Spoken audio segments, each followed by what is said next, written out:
यशोमती मैया के नंद लाला। चाहे जानबूझकर की जाए या अनजाने में हो, सखा की हर लीला के पीछे कोई ना कोई उद्देश्य अवश्य छिपा होता है। पर ऐसा लगता है देवी,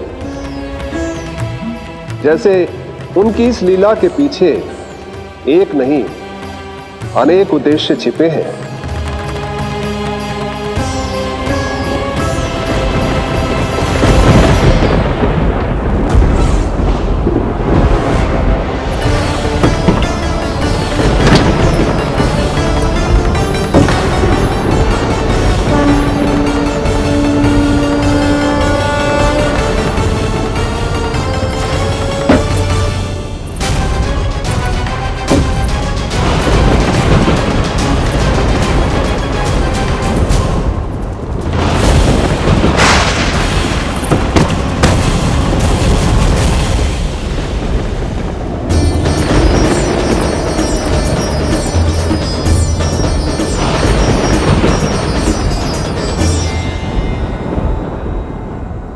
देख रही हो चिज्जी, प्रसाद ना मिली खाने को, तुझे पांव का अंगूठा ही चूसने लग गयो। कान्हा, ये क्या कर रहे हो है? अंगूठा मुंह से निकाल दे लल्ला।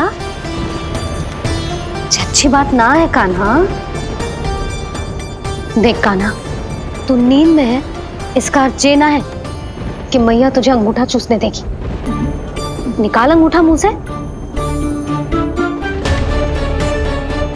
आज तो बड़ी शीघ्र इतनी गहरी निद्रा में सो गए हो तुम।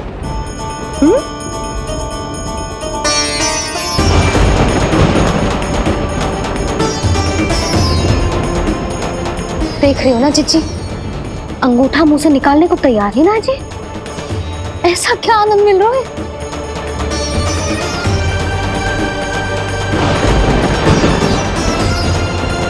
अधिक बल भी ना लगा सकती, अत्यधिक नींद में है, कहीं इसकी आंख ना खुल जाए। रानी भाभी, लगता है तीव्र वर्षा होने वाली है। मैं और भोला भैया के साथ अगले निकल रहे हैं। हो सकता है उन्हें हमारी आवश्यकता हो। हाँ हाँ, चलो बोला। चिच्ची, तीव्र वर्षा आरंभ होने से पहले आप और बलदाऊ निकल जाओ। ठीक है, किंतु तुम भी सतर्क रहना। हाँ, आप भी ध्यान से जाओ।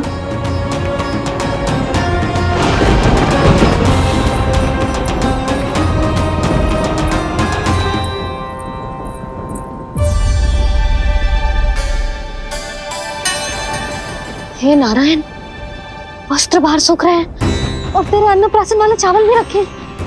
भीतर करना होगा ना अच्छी चांद की भी।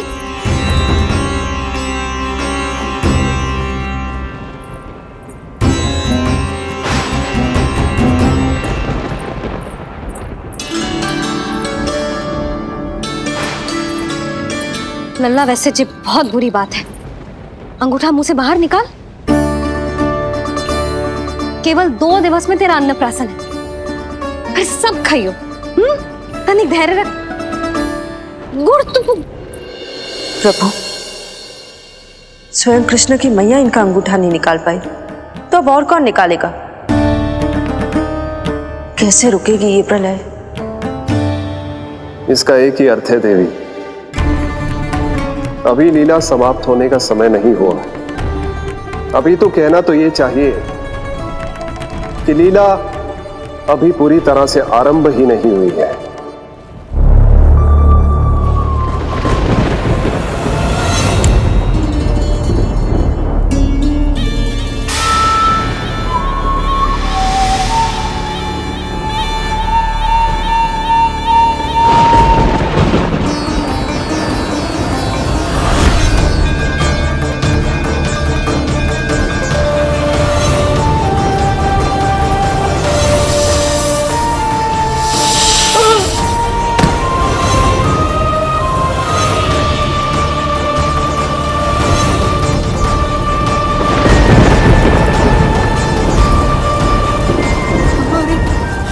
कंस ने प्रलय बुला ली, कंस ने प्रलय बुला ली।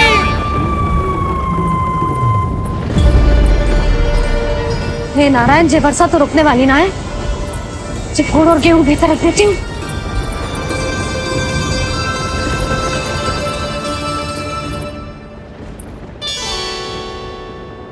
जे देख रहे हो गुड़, जे तेरे अन्नप्राशन के पकवानों के लिए ही है।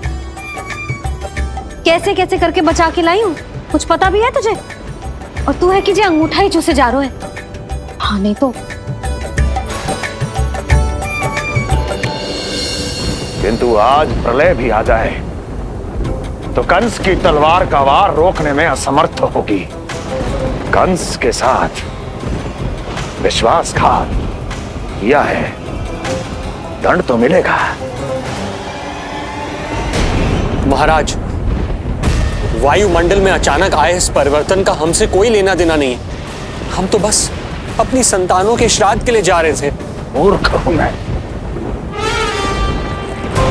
मूर्ख हूं मैं। कंस एक मूर्ख है, मूर्ख हूं मैं। सब अच्छी तरह जानता हूं मैं। श्राद्ध केवल एक बहाना है, किंतु सत्य यह है कि तुम और वो ऋषि गर्ग मिलकर मेरे विरुद्ध एक षड्यंत्र रच रहे हो, और ये तुम्हारी योजना है। भैया, ये आप क्या कह रहे हैं? कैसा षड्यंत्र, कैसी योजना? हम तो केवल श्राद्ध के लिए गए थे। बहुत अवसर दिए मैंने तुम दोनों को, किंतु तुमने बार बार मुझे मूर्ख बनाया। इसलिए अब मैं अवसर दूंगा अपनी इस तलवार को।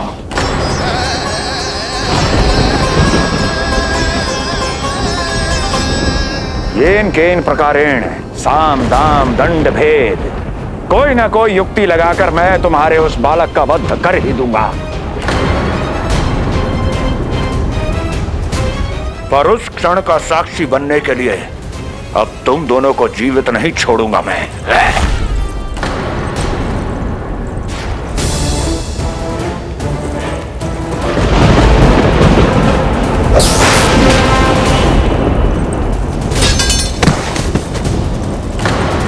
स्वामी,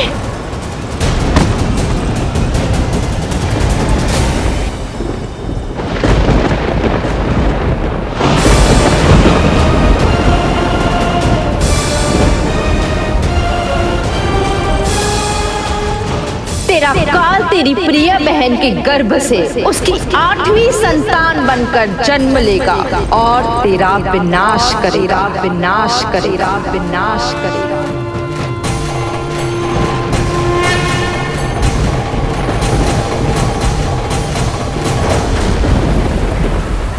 प्रलय आने वाली है, प्रलय आने वाली है, प्रलय आने वाली है।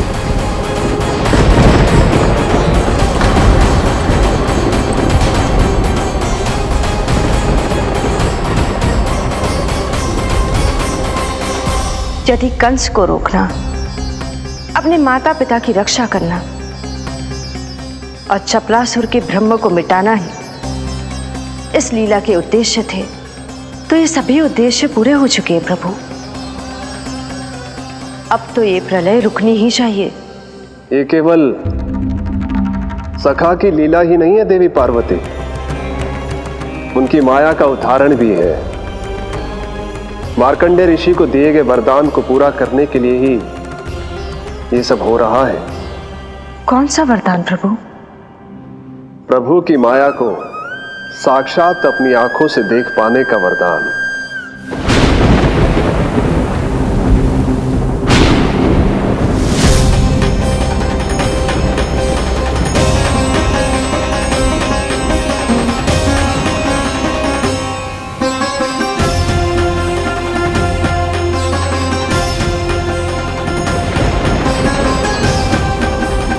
हे नारायण, क्या ये प्रलय है? क्या संसार समाप्त हो रहा है? तो फिर मुझे मिले इस जीवन का क्या अर्थ है?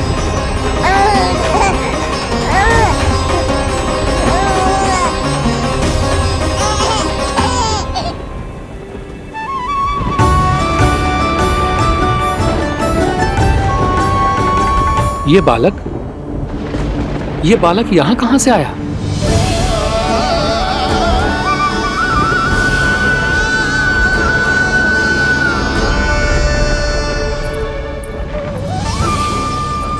सोते हुए कितना निर्दोष लगता है जी।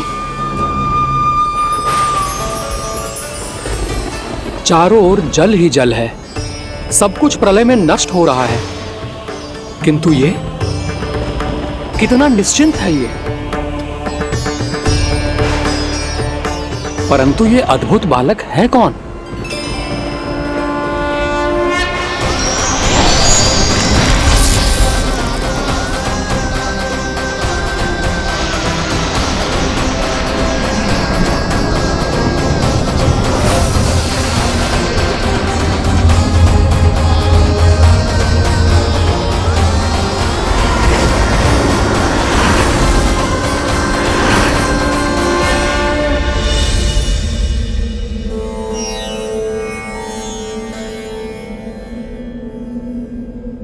जिन घने काले बादलों ने आकाश को घेरा हुआ था, कहां गए वो? यहां तो प्रलय का कोई चिन्ह ही नहीं है।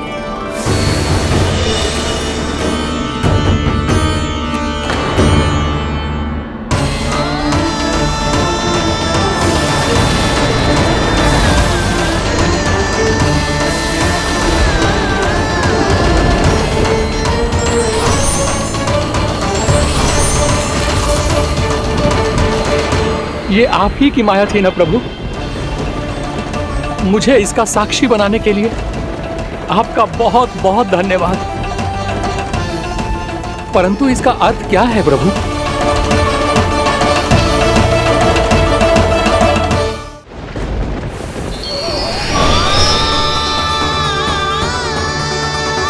प्रभु,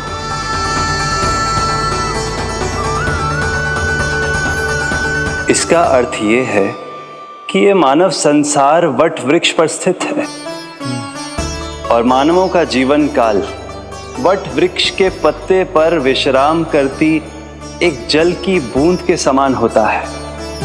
वो बूंद जो किसी भी क्षण नीचे गिर सकती है। आपने तो स्वयं देखा है महर्षि, ये संपूर्ण जगत, ये महाब्रह्मांड मेरे ही भीतर स्थित है। ये उदाहरण है इस बात का कि जो दिखता है उसके कई स्वरूप होते हैं। जो आज आप देख रहे हैं वो पहले भी हो चुका है और आगे भी होगा। सब कुछ एक माया है। प्रलय का होना, जीवन का होना, दुख, सुख, सब एक भ्रम है। ठीक उसी प्रकार जिस प्रकार एक जलाशय में दिखने वाला प्रतिबिंब आपकी वास्तविकता नहीं बल्कि एक भ्रम होता है। इसलिए मनुष्य को सदैव ध्यान रखना चाहिए कि जीवन में कोई भी संकट क्यों ना आए, वो इस प्रलय की तरह केवल एक भ्रम ही होता है। ऐसे समय में जो संकट के सामने झुक जाते हैं या अधर्म का साथ देते हैं, वह स्वयं को उस भ्रम रूपी प्रलय में डुबोकर नष्ट कर लेते हैं।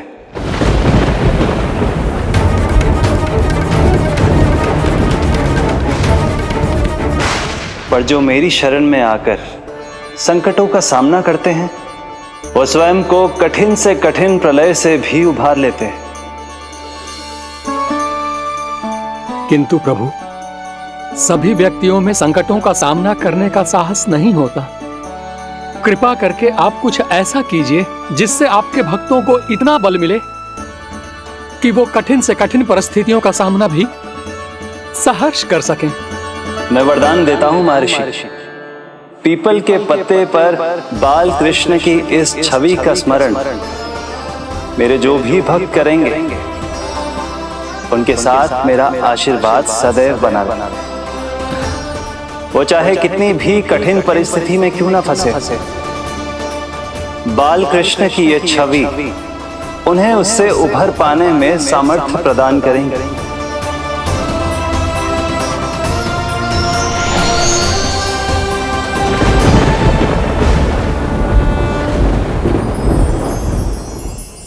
अद्भुत।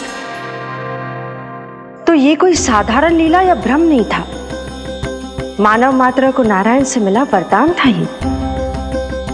पर अब क्या होगा प्रभु? कैसे रुकेगी ये प्रलय?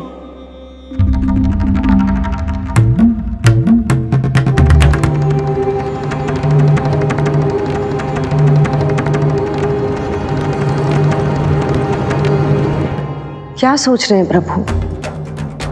क्या आप रोकेंगे ये सब? नहीं प्रिय, ये कृष्ण की माया है, वही इसे रोक सकते हैं। पर मैं अपने सखा से भेंट करने अवश्य जाऊंगा, और पिछली बार की तरह बिना उपहार लिए नहीं।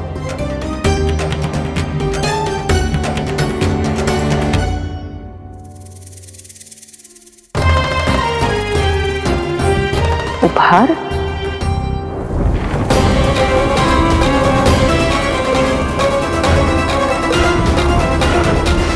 आप तो प्रलय का भी सामना करने के लिए तैयार थे ना भैया? अभी तो प्रलय भी नहीं आई और आपकी ये दशा हो गई। महाराज,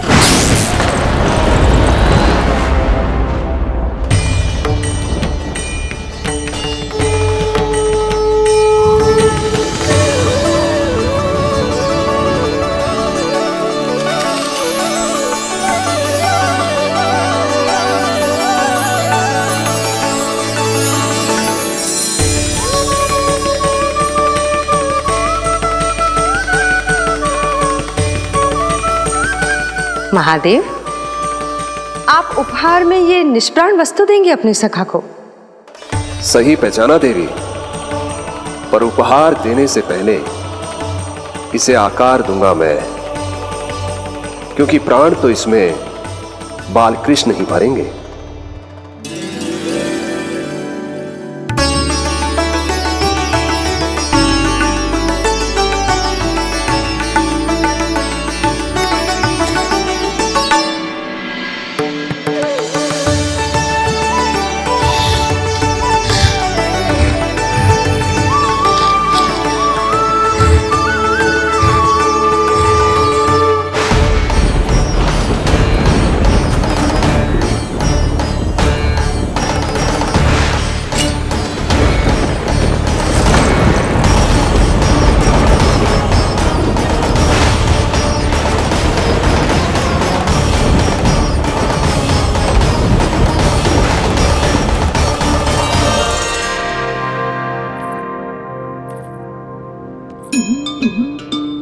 मुरली? बस उन्हें मेरा उपहार अच्छा लगे। यदि यशोदा मैया ने आपको अपने सखा से मिलने से फिर से रोक दिया तो? इस बार चुपचाप छिपकर उनकी दृष्टि से बचकर जाऊंगा देवी पार्वती, उन्हें पता ही नहीं चलने दूंगा। संभालिएगा प्रभु, यदि यशोदा मैया ने आपको पकड़ लिया तो लेने के देने पड़ जाएंगे महादेव।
जे रहे चावल जानकी को कही थी मैंने भीतर रख दे, छोड़कर चली गई बाहर, कुछ याद ही ना रहते ऐसे।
कान्हा, अंगूठा निकाल दे नन्ना, नहीं तो रुक जा, मुझे ही अंगूठा निकालना पड़ेगा तेरा। पूरे वस्त्र भीग गए मेरे, कहीं मेरे कारण इसका श्वास न बिगड़ जाए। वस्त्र बदल के आ रही है मैया।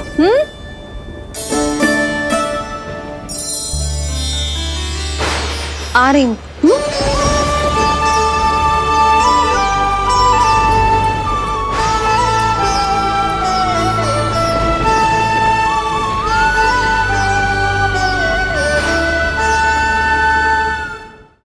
शासन की नींव भय होती है महाराज, और आपका पूरा साम्राज्य भय पर ही टिका हुआ है।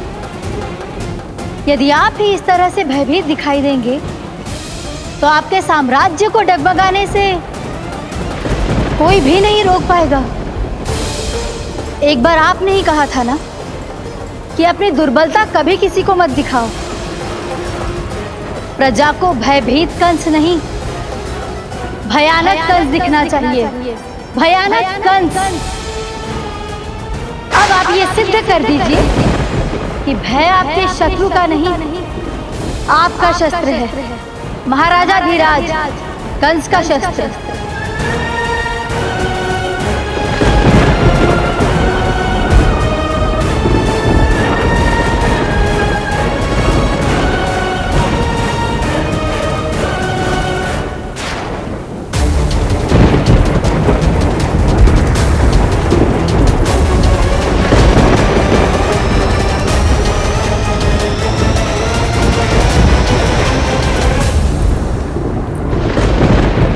उससे क्या भयभीत होना जो स्वयं भयभीत हो, उससे क्या भयभीत होना जो स्वयं भयभीत हो।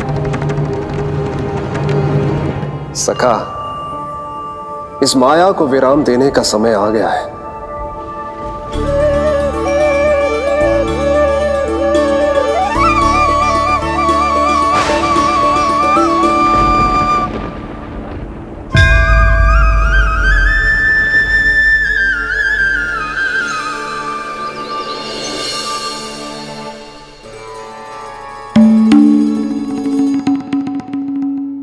सभी आपके चरण धोकर उसका चरणामृत पीते हैं सखा, और आपने उसी चरण को अपने मुख में रख लिया। यही तो सखा, मैं इस तथ्य से चकित था, इसलिए सोचा एक बार अपने चरणामृत का स्वाद स्वयं भी चख ही लिया जाए। अब जो उपहार लाए हैं वो शीघ्र ही दे दीजिए। कहीं मैया ने आपको देख लिया तो आपको तो अनुभव है वो क्या क्या करने में सक्षम है। आपसे कुछ भी छुपाया नहीं जा सकता सखा।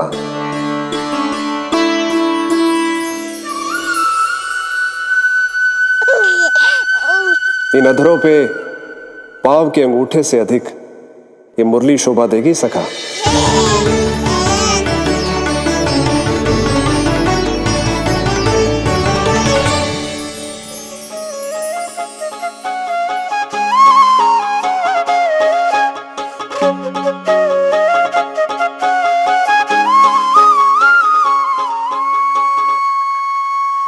प्राण दे मोहे हाथ लगा के,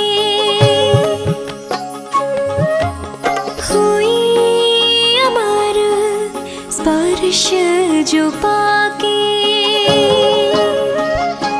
काठी को जीवनमय कर दिया, मधुर हो गई सारी। मन प्रसन्न मेरा तन प्रसन्न, प्रभु आज से मुरली हुई है तुम्हारी। मन प्रसन्न मेरा तन प्रसन्न,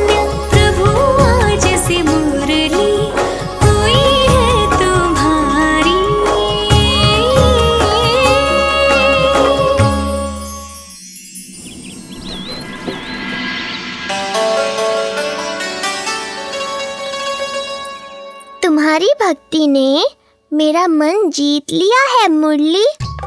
शीघ्र ही सारा संसार तुम्हें मेरे नाम से और मुझे तुम्हारे साथ से पहचानेगा।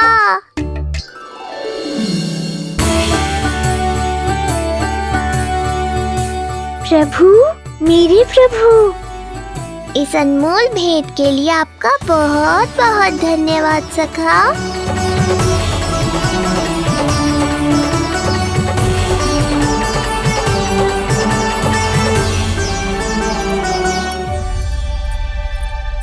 सखा, मैया।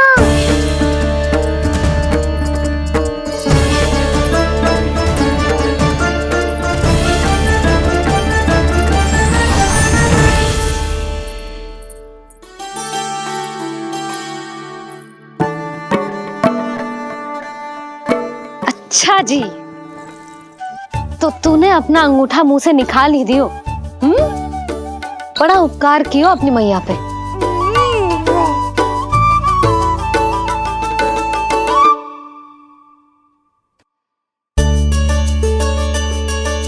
प्रभु, मैया, ऐसा मत करो। मेरी मुरली वापस दे दो मुझे। ये कहाँ से आई? मेरे सखा ने उपहार में दी है। मैंने तो सोचा भी नहीं था मैया कि मेरे अंगूठा मुंह में लेने से इतना सब कुछ हो जाएगा। तेरे मुख पे छाई ये दृष्टता की छाया साक्षी है। ये जो भी हुआ, ये तुम दोनों, उस ऋषि गर्ग और तुम्हारे उस पुत्र का किया धरा है, जिसे तुमने मुझसे छुपा रखा है। जो स्वयं दूसरों का बुरा करते हैं, उन्हें सदैव यही लगता है कि उनके पीठ के पीछे उनके विरुद्ध कोई न कोई षड्यंत्र हो रहा है। मुझे तनिक भर भयभीत देखकर इतना साहस आ गया तुझमें कि मुझे प्रति उत्तर देगी। लगता है तुम दोनों महाराज की तलवार के वार को भूल चुके हो। स्मरण करो, इतने वर्षों में इसने एक बार भी तुम्हें छुआ तक नहीं, लेकिन अनेकों बार तुम्हारे हृदय को रक्त रंजित कर चुकी है ये।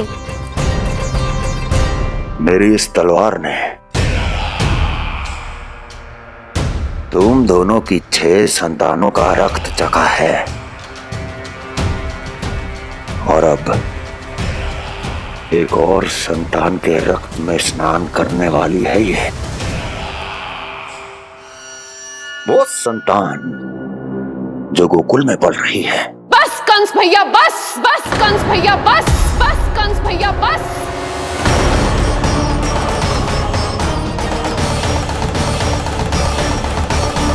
इतना दुस्साहस! तू मुझसे ऊंचे स्वर में बात करेगी अपने बड़े भाई के सामने? बड़े भाई जैसे कौन से कर्म किए हैं आपने? और अब जो कुकर्म करने की आप सोच रहे हैं, उसमें भी असफल होंगे आप। देवकी!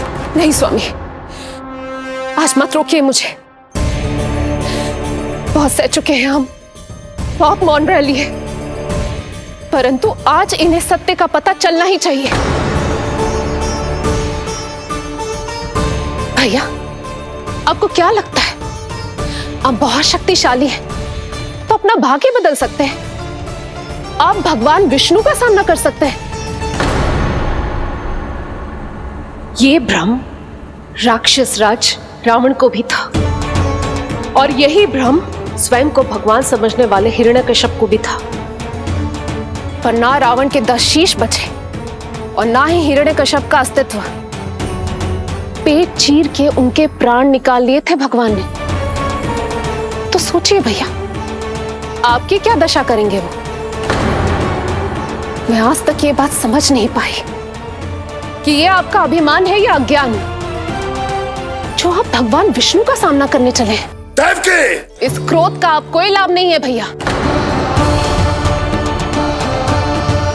अब तक मैं व्यर्थ ही आपसे भयभीत होती रही, परंतु अब और नहीं। जब हमारी रक्षा स्वयं भगवान विष्णु कर रहे हैं, तो फिर आपसे कैसा भय? जब हमारी रक्षा स्वयं भगवान विष्णु कर रहे, तो फिर आपसे कैसा भय? तू क्यों मुस्कुरा रहा है? अब जे मत ही सोचना कि मैया फिर से अंगूठा चूसने देगी तुझे। अब उसकी आवश्यकता ही नहीं पड़ेगी मैया। पहले आकाशवाणी से सुना था, आज मैं दोहराती हूं, आपकी मृत्यु भगवान विष्णु के अवतार द्वारा ही होगी। आपकी मृत्यु भगवान विष्णु के अवतार द्वारा ही होगी। आपकी मृत्यु भगवान विष्णु के अवतार द्वारा ही होगी।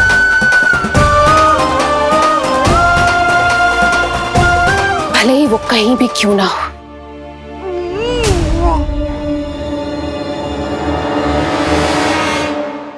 चाहे वो कहीं भी क्यों ना हो, मैं जानता हूं वो कहां है। देवकी, तूने बहुत बड़ी भूल कर दी मुझे चुनौती देकर। मैं चाहूं तो अभी इसी क्षण तुम दोनों का वध कर दूं, किंतु नहीं।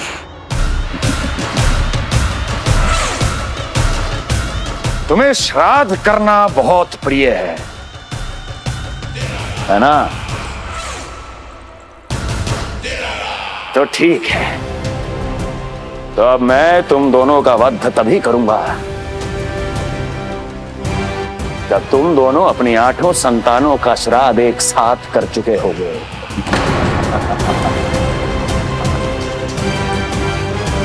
श्राद्ध की तैयारियां करो।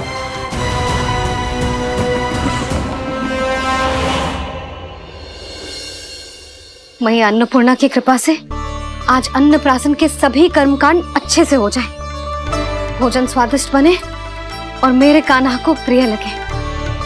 बस इतना आशीर्वाद दे दो तुलसी मैया।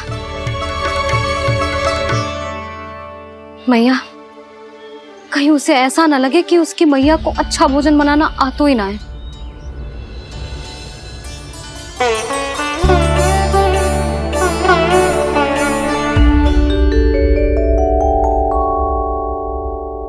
वाह मैया, इतने दिन तक तो कुछ खाने को दिया नहीं, और अब जब खाने का अवसर आया है तो व्यग्र हो रही हो। मेरे बारे में भी तो कुछ सोचिए प्रभु। 2 दिन से यहीं अटकी हूँ। अटकी नहीं हो मुरली, तुम तो लटकी हो प्रभु। हाँ हाँ मुरली, मुझे भी तुम्हारा साथ चाहिए, पर क्या करूं? मैया ने तुम्हें मेरी पहुंच से बहुत ऊपर लटकाया है। पर प्रभु, मैं अब तक पहुंचूं कैसे?